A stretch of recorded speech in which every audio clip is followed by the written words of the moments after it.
Colin, so pumped to have you on. Welcome to the Fearless Warrior podcast. Coach AB, it's an honor to be here. Let's do it. Well, I know you and I have connected on multiple occasions, and I've been on your podcast and just having amazing conversations with you about all things mental performance. For the Fearless fam, give us the 1-2 punch. Where are you at? Who are you working with? And what are you doing as a mental performance coach? Well, I love having this conversation. So the mission of my company, Master Mindset, is to transform lives and normalize mindset training. So just having this space to have conversations and to bring this to the masses and to normalize this type of work. So I'm grateful for that. But in Nashville, 5 kids. I've been doing this full time since 2019. I got started in 2016. I was in sales, selling to the healthcare industry, doctors, physicians, hospitals. And I got exposed to a mindset coach that started teaching me this stuff. So I started learning it. It's changed my life. I was healthier, happier, I was doing very well. So I started blogging about it. Now I've written 7 books. So my audience really is in 3 different buckets.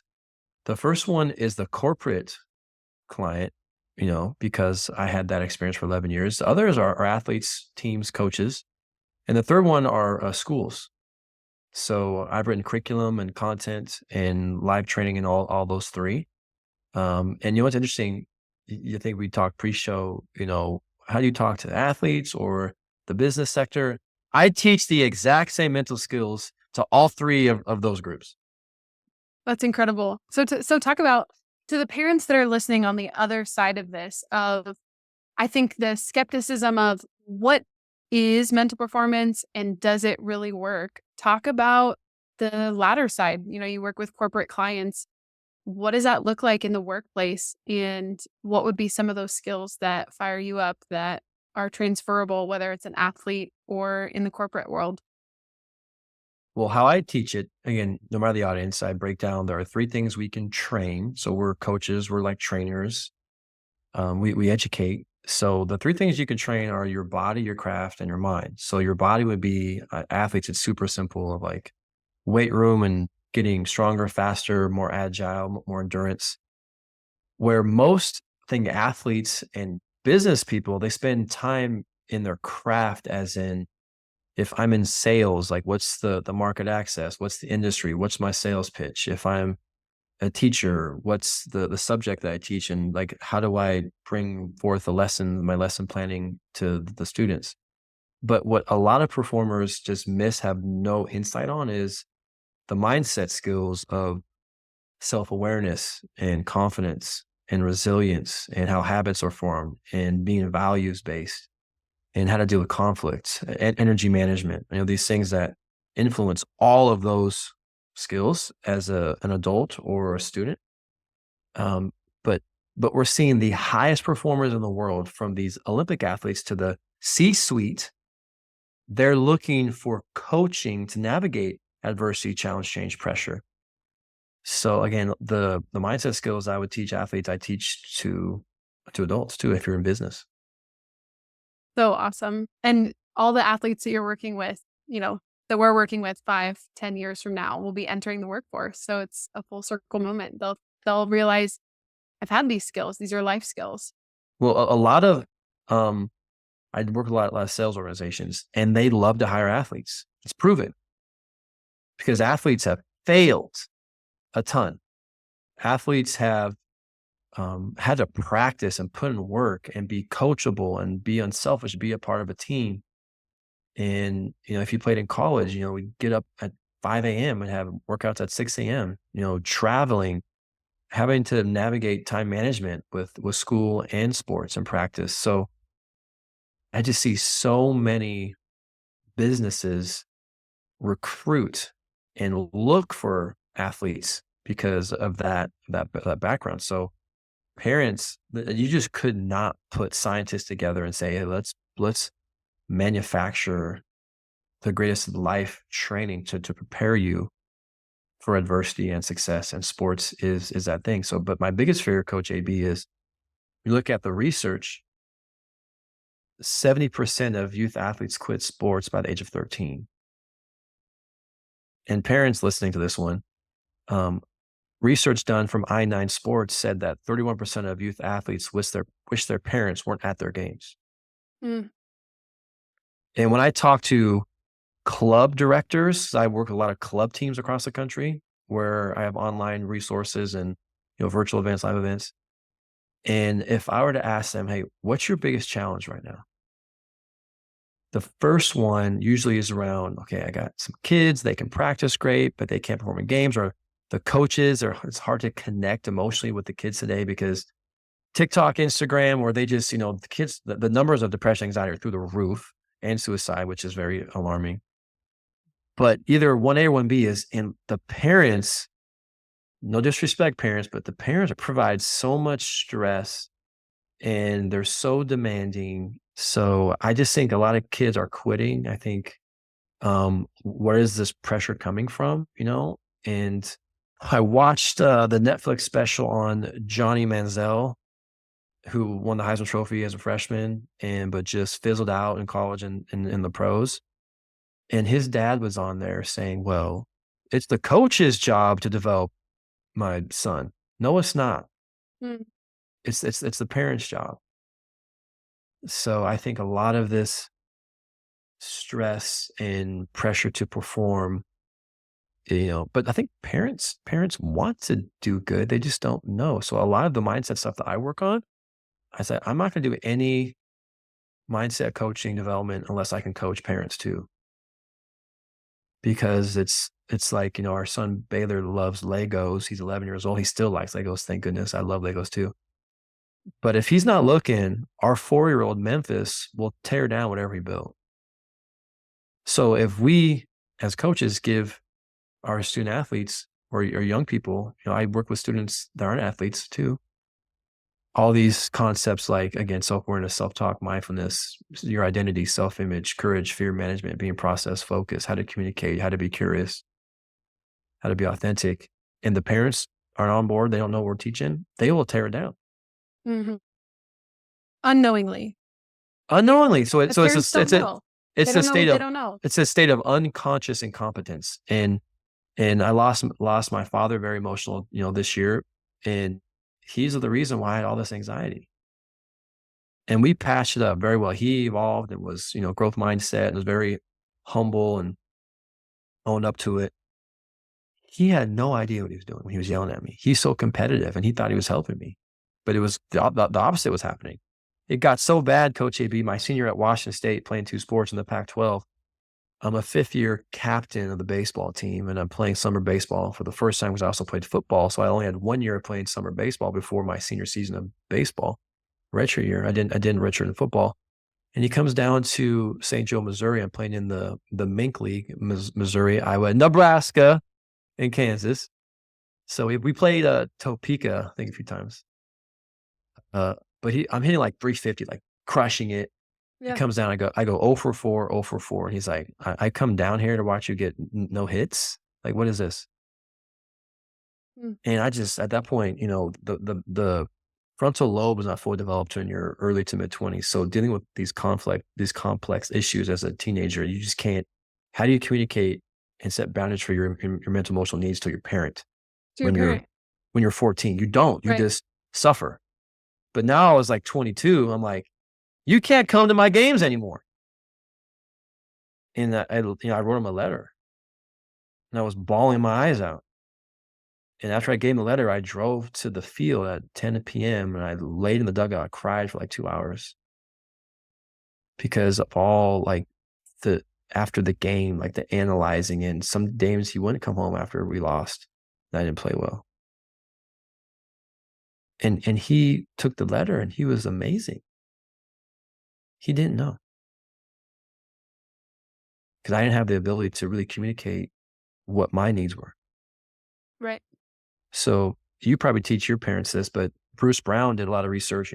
What did college athletes who found success, like what did their parents do for them? They found that these 6 words were the game changer. I love to watch you play. To watch you play. And you say nothing else. So, so the good news is with my dad is he was my best friend. We were super close. We talked every day, but he just didn't know the impact that he had. So parents, How you speak to your children becomes their self-talk. What you prioritize and what you emphasize and what you praise is how they're going to attach their worth. So every parent, I have several must read for parents, but one of them is by Carol Dweck, which is Mindset, the New Psychology of Success. I So just when texted that to a parent. well, That's my when favorite. when you only talk about results, like you're creating anxiety. So, Harper, yo, honey, if you get 4 hits, we're gonna take you to get ice cream. No, say, Harper, when you give great effort and you try your hardest and you're a great teammate and you hustle down the line, we can talk about doing something together as a family, just because we really value you being a great teammate and your effort. Like you can control those things. But I really believe that parents should allow the student athlete to make that motivation be intrinsic and do it because they love it. The best fans are grandparents, because the grandparents don't say anything, but they just love Yeah. on the grandchild. They don't emphasize results or outcomes. They're just happy to be there. Well, then I hear parents, well, my son or daughter, they're just not motivated. Like, I know what it takes to be great. I know what it takes, the effort. I was like, well, you aren't them. And I was talking to a principal not too long ago, and we had the conversation of, well, in my day, they were called helicopter parents. And then there's this new evolution of lawnmower parents where they, instead of like overseeing, they actually carve the path for them. But there's this new generation of parents, which is wheelbarrow parents, where they put the kid in the wheelbarrow and they do all the work for them. I have not heard that one yet.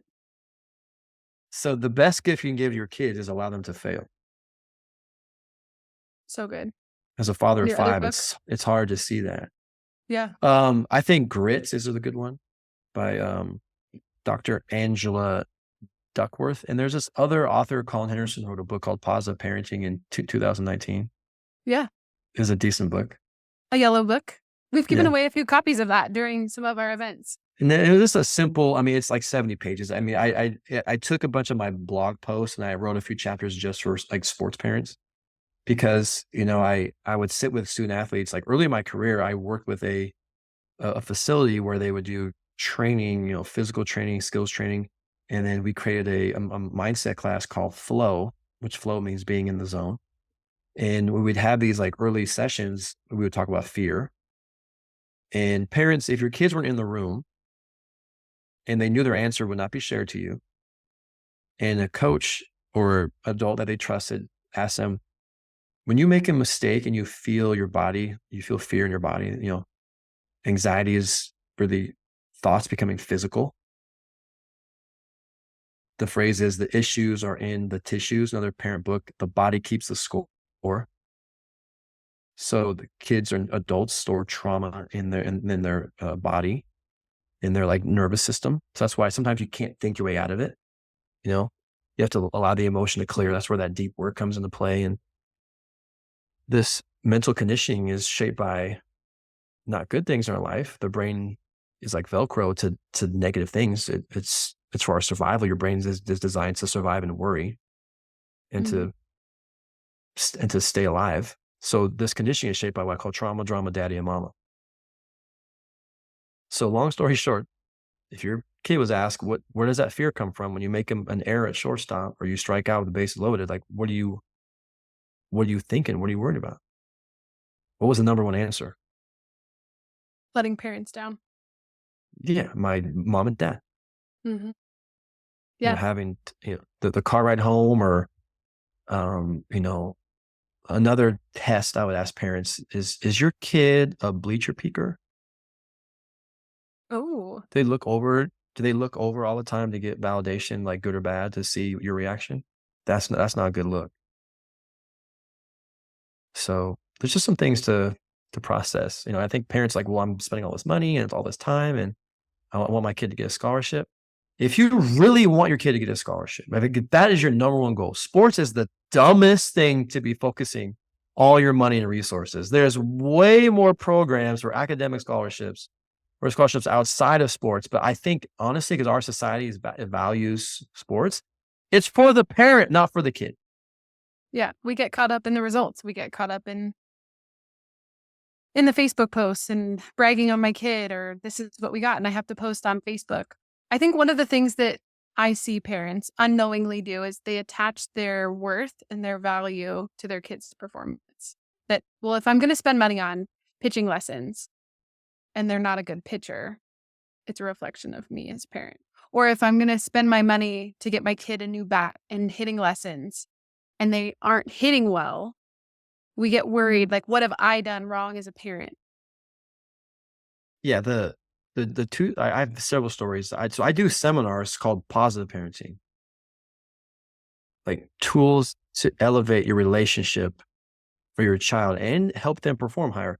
So the irony is when you do the things I would coach and teach you as a parent, you become closer with your kid, but they actually perform better, and it really you do less. Mhm. So I can think that the two stories, there's several, but two stories that stuck out with me, like, well, let's look at the evidence. Who are some of the best athletes in the world? Well, what did their parents do? Um, I don't know if this is still true, but I think Mike Trout is the highest paid baseball player, either top three for the Angels. He's phenomenal talent, a lot of awards, but they ask his parents, so, what'd you do to help Mike become like the best player in the world? And his dad said, well, as a kid, we just kind of had a few rules. If he went 0 for 5 with 5 strikeouts or 5 for 5 with 5 home runs, we didn't talk about results. We only wondered, did he give great effort and was he a great teammate? We didn't care about anything else.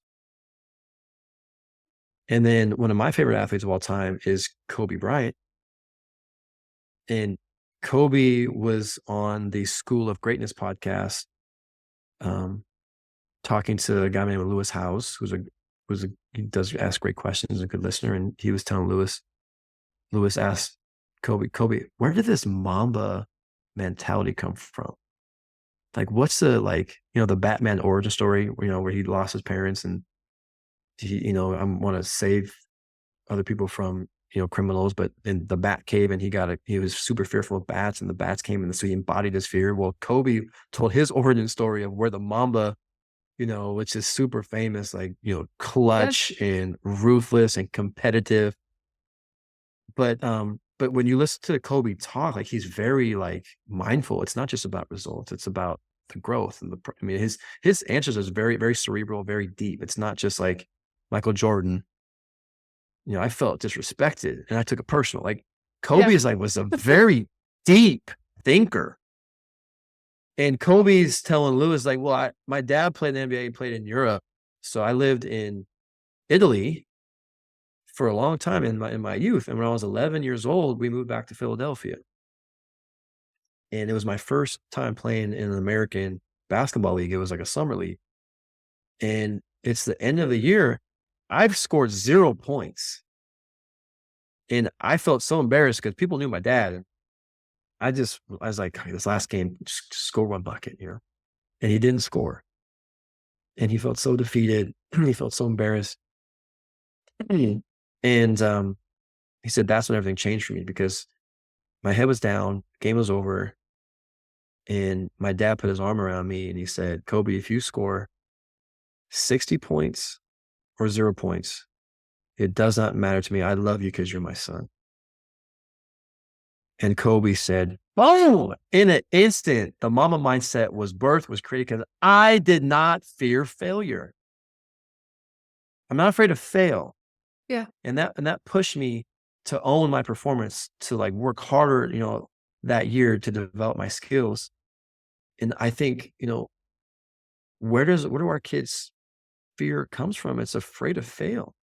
Mhm. It's afraid, we have these like love bonds, these connections, where in our youth, like, we need to feel protected and safe. And our parents is our foundation of safety. When they're emotionally feel unsafe because they don't freaking get a base hit in baseball, are we serious right now? Yeah. Like, what's more important, parents, your kids' results in sports or your relationship?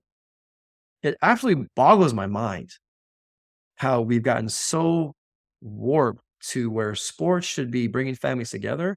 They're breaking families apart. They're breaking friendships apart. I think it's the culture. I think we get swept up in keeping up with the Joneses and being on the best team and having the best instructor and having the best bat. I think about even the evolution of bats. Of course, these parents feel pressure. A bat is $400 and $500. I mean, I look at some of these girls that are walking into complexes now. If you have 2 bats, 3 bats, a glove, cleats, and a helmet, that's over $1,000 plus, easily strapped to their back. And then you throw in $1,000 for dues, 1,000 to 2,000. I mean, this is thousands of dollars a year. I can understand why parents are feeling the pressure. The pressure of what exactly? I think a lot of the times they think we're spending money, we have to be successful. And I think that's something that what I'm hearing you say loud and clear is all the money aside, why are we spending this time? Why are we spending this money to connect as a family, to make memories, to give our daughter life skills, to connect over something that we love, right? Think about my life right now with a 5-year-old, signing him up for T-ball. He's out there just happy to have fun with a used bat, no cleats. Mhm. Why do we sign our kids up for these sports? And I think I can come in and remind parents of, do you remember when your daughter was 5, 6, 7?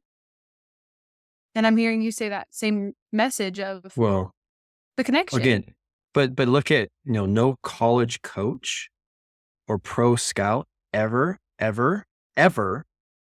ask you or the family or the athlete, "Hey, what was your batting average when you were 14? Or what was your ERA when you were 13?" They don't. It's not even close. So when my dad passed away, I was right there with him in his last breath or close to his last breath because actually we pulled the plug, he had a heart attack at like 4 o'clock, and the like neurologist, the physician that was there was like, he probably's got, it could be a half hour, but 3 hours tops. Everyone had left. I was like, my dad he would never leave us. So I'm not leaving. And his vitals didn't change all night and morning. And it's like 5 a.m. Like, Dad, I'm gonna go shower and brush my teeth. And he's obviously out of it. He's basically brain dead. It's like a vegetable. And the moment I walked out, the nurse said, and I know this, that all his vitals dropped. And I got a call. I was like, if you want to see him, his last breath, you better get back here. So I got back here and I missed it. But I took off of his wrist this wristband that I made for his team that he coached. It says process over outcome. So what does that mean, process over outcome? And I took it off his wrist and it hasn't left my wrist and never will until it falls off. Process over outcome is stop tying, worth and value to only results, especially from the youth level. Mm. These are not professionals. There's not a contract or a mortgage payment or money legacy. Because when you're a professional, it's so interesting that you have like a short window where you will never get the opportunity to make that kind of money again. But we're treating our youth with the same pressure, the same emphasis. So process over outcome is like Kobe. It's like Mike Trout. It's all these other high performers. It's development. So from the youth level, we should be doing 2 things.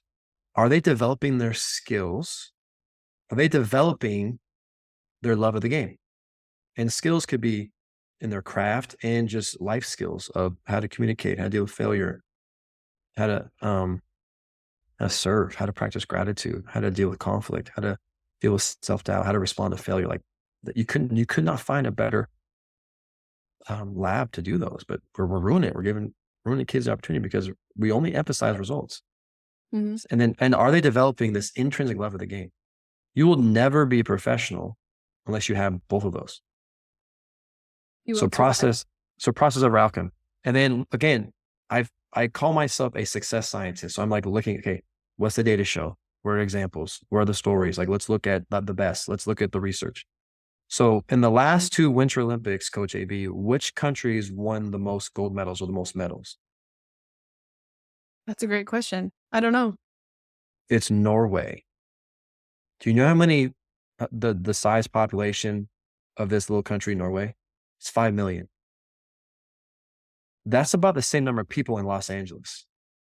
New York has over 8 million people. So this little country of 5 million has dominated the entire Winter Olympics the last 2 years. So then it goes to, well, what are they doing? What is this little population that's destroying everyone? What are they doing? There's been some articles about this and a little video on this. Here's what the psychologists or the scientists or the researchers found, and they came to this common denominator. At Norway, they don't keep track of results or rankings or times or placement until they're 13. So from 6 to 12, and I guess it's only $60 for an entire year pass to go work on whatever you're working on. So what happens is their foundation, their exposure to their sport is to develop their skills and develop their love of showing up and doing it. You have to love Yeah. it because there's no ranking, Yep. there's no Yeah. process. So they are building like more reps. And then Dweck has some research. I know there's when you're remember Ghost? Remember the movie Ghost? Swayze, Demi Moore, when they're like they're molding those like pots. Yeah. Dweck has published research where, if you assign two groups, one group you're graded on making the perfect pot. The next group is you're graded on like just volume. Just experiment. So which group made the best pot? The one that was just produce one pot that's really good, or the other one just make a lot of them? Which one made the best pot? Oh, a lot of pots. A lot of pots. Yes. A lot of pots. Just a lot of reps. A lot of reps. Process over outcome. And then there was a photography class that measured a very similar study of like, okay, this part of class, you have to produce one picture for your grade. This next group, you have to just produce a ton of pictures. You're graded on volume. When they pull together the perfect picture versus the volume picture, which hands down landslide, which group produced the best picture? Is it volume again? Volume again. Coach AB, you see? I mean, that's why you're in this position. So parents, process over outcome. This is the Norway effect. Find to love it, this intrinsic motivation. Well, that's what I was going to ask you. Do you think that knowing that ranking is coming up in Norway, knowing that they won't be ranked until their teenage years, that's kind of in that, that goal of theirs as they get to that age, they see and they're motivated, get better. All you have to worry about is getting better, get better, so that when I reach that age, I want to see what I have. I love this sport so much. Now I get to see where I rank or where I'll get to compete. And then they're competing on top of that foundation of just the simple love of competing, the love of the sport. It's already there. That's the foundation. One of my mentors is Graham Betchart. He is with the Sacramento Kings. My set coach with the Jazz of the Kings. He has a long beard. Follow him on Instagram, Graham the Guide. He says, I hate the phrase, the pursuit of happiness. He says, I like the phrase, the pursuit is happiness. That's process over outcome. The journey is John Wooden, goated coach. He says the journey is the reward, not the outcome. So if you only play for results, like you're going to be a nervous wreck. And you only play for validating, posts on Instagram and Facebook, you're not going to succeed because your effort and your mindset is attached to something that you can't control. And it's really outside of you. So the best artists, the best painters, the best musicians, the best architects, the best coders, they're obsessed. Like Tom Brady played till he was 45, not because he loved winning, but he loved the process of playing football, watching film, practicing, being in the locker room. You cannot be great. I know Steve Jobs, I'm going to paraphrase this, but you can't be great at anything unless you love it. So if that love is coming from the parent, the kid will not fully optimize their gifts. So I just think this needs to be a discussion as a family. There just needs to be a discussion in our communities. There needs to be a discussion with the school level and for your club team. And that's why, like you and I, like, I'm not just training athletes. I want to train the coaches, the directors, leaders, and the parents. Yeah. If we just Bringing the parent give into the fold, bring them if we into the conversation. if we just teach mental skills to the young performer, there's this sphere of influence around that athlete. They have peers, they have coaches, they have teachers, they have parents, and they have what they consume with their phone. So we really can't control what they consume with their phone, but we can influence if we have conversations and have coaching training, put them through a program where the coaches are getting the training, the parents get the training, the teammates get the training, and we are redefining success. We're giving them a pathway, a new common language, systems. I love James Clear.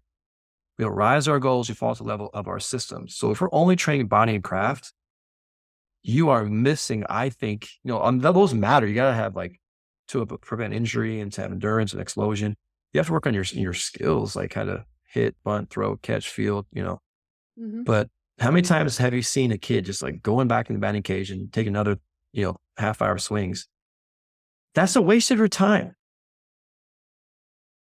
Your body knows how to hit, but your brain is blocking your ability to do what you know what to do. So another 400 bats not going to change it.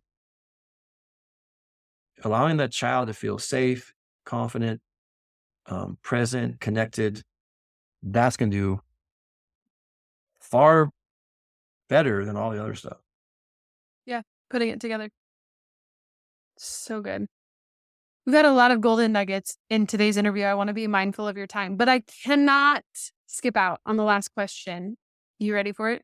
Mhm. You are a time traveler. You can go back in time and tell yourself one message. What would you tell your past self? I'd tell my current self this every day, and I would tell my past self, I would have young Colin master these 5 words. I'm not defined by this. The reason why I think I had so much anxiety is because every performance was a matter of life and death, because how I did my results predicated my self-worth. And the person with nothing to prove is the most powerful person in the room.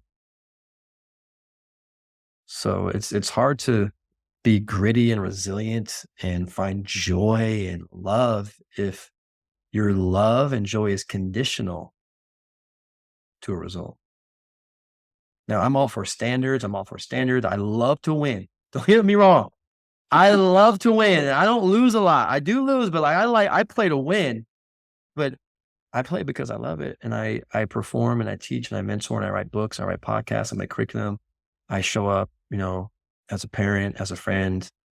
I say, God, use me as a vehicle to serve. Let me be a vehicle to help someone grow and see something that they can't see. And if I have to fail, fail. So, and part of that, I'm not defined by this, is just Colin, just be okay with being vulnerable. That's where true strength lies. Amen. So awesome.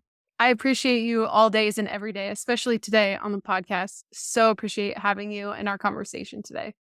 Well, I'm so happy I know you, Coach AB. I tell you a lot, and I'll say it, I'm so proud of what you're building and what you're doing, and you're making a massive dent in the world.